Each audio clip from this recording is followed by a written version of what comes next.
A study is shedding light on the pros and cons of keeping your thoughts and feelings from your significant other. It's actually showing it could be detrimental to yourself, your health, and your relationship, Russ. Interesting. So the question is, when should you speak up and when should you keep your thoughts to yourself? Joining us to discuss is relationship expert Cooper Lawrence, sex therapist Ian Kerner, and relationship expert Heidi Banks. Good morning to all of you. Good morning. Cooper, I'm going to begin with you. Tell us about this whole concept of self-silencing, and who is the biggest culprit in this? Well, the biggest culprit are women. The idea is that self-silencing is when something goes wrong in your relationship. Usually it has to do with child rearing or finances, and the woman says, you know what, let me keep the peace instead. Let me not say anything. And what the study is finding that leads to, death.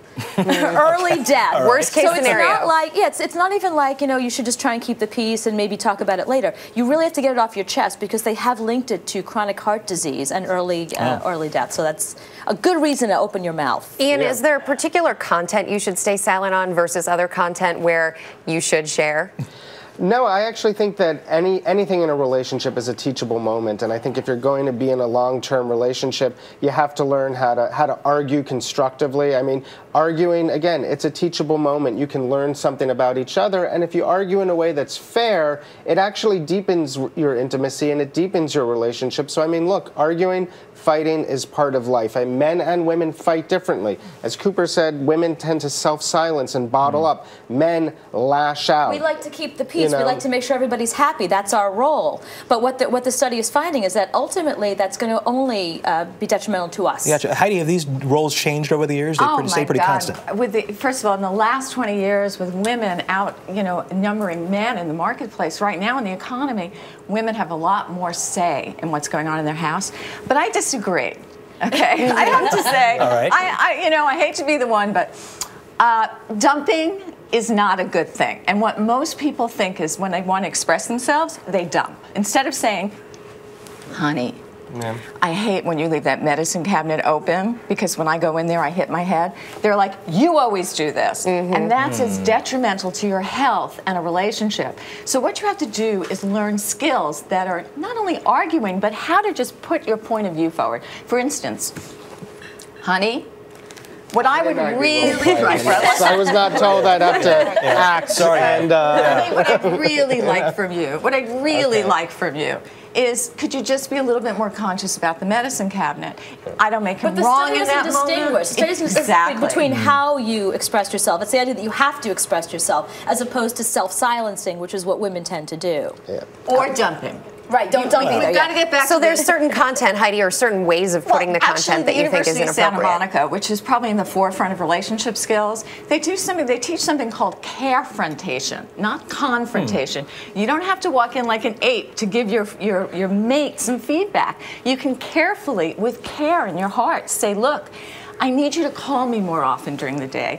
I need you to take care of the kids. That sounds a little nagging, though, to me. My nagging, forget self-silencing. The nagging. But didn't you just say not to silence yourself, and now you're saying there's a problem with nagging? I'm saying to do it, there was a study that showed that the difference between relationships that fail and succeed is the ability for couples to stay positive towards each other. And the ratio is actually, it's scientific, a 5-to-1 ratio. 5 positive interactions for every negative interaction. So what I try and do actually in my own relationship, it does not always work, is really to really try and frame everything in a very, very positive way. And my wife, she's really taught me a lot about how to fight because she will not let a fight go on. She will tickle me, she'll hug me, she'll make a joke, she just turns it into humor. I just have to say, most women, if they're expressing themselves and they're frustrated, if you went to tickle most women, you'd get it right in the face. I'm not so sure. I know it's working for you, but what's really important is to be yourself in a relationship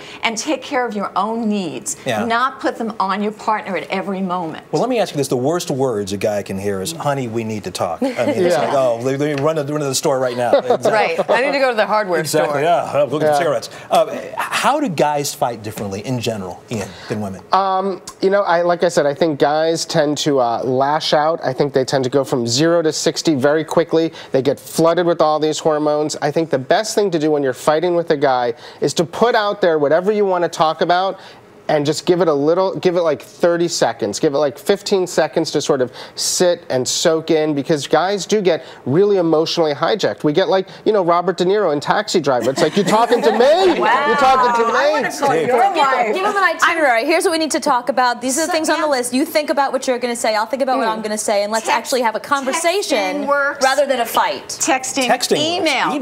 Really? You know what? There's a lot of couples right now. What they do is when issues come up, they send an email and they say, look, these are the things I'd like to talk about, so that you prepare each other. And it's not done, again, you can even dump in an email. You did this, you did that, rather than I'm feeling this is what I would like. Yeah. Is that okay with you? But back to the study, I think really the worst thing that you can do, whether you're a man or a woman, is to self-silence. I've counseled a lot of couples, especially women, who have sat on grudges for years, in some cases decades, about their in-laws, about their sex lives. And I'll tell you, in many cases, the guys really are kind of clueless. So if you self-silence, you're kind of taking a cowardly approach, because you're not communicating. If you're having the same conversation over and over again, this is my question. So if you're having that conversation and you just continue to have it, is it still a relationship that can work with a conversation, Cooper? Well, it says that you're obviously not really hitting on what's really going on. So if you're having the same conversation, your partner's not listening to you, they're not understanding what your needs are. So just saying, I don't like when you do this, you should also give a solution. Instead,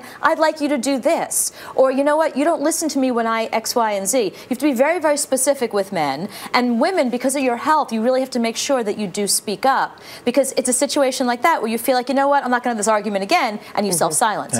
So I think those are the instances where you may want to bring in a therapist. And men don't often know how to change things, so tell them. We have to self-silence. Okay. Cooper, Ian, and Heidi. Thanks so much. Guys. We appreciate it. I'm going to tickle Ian after.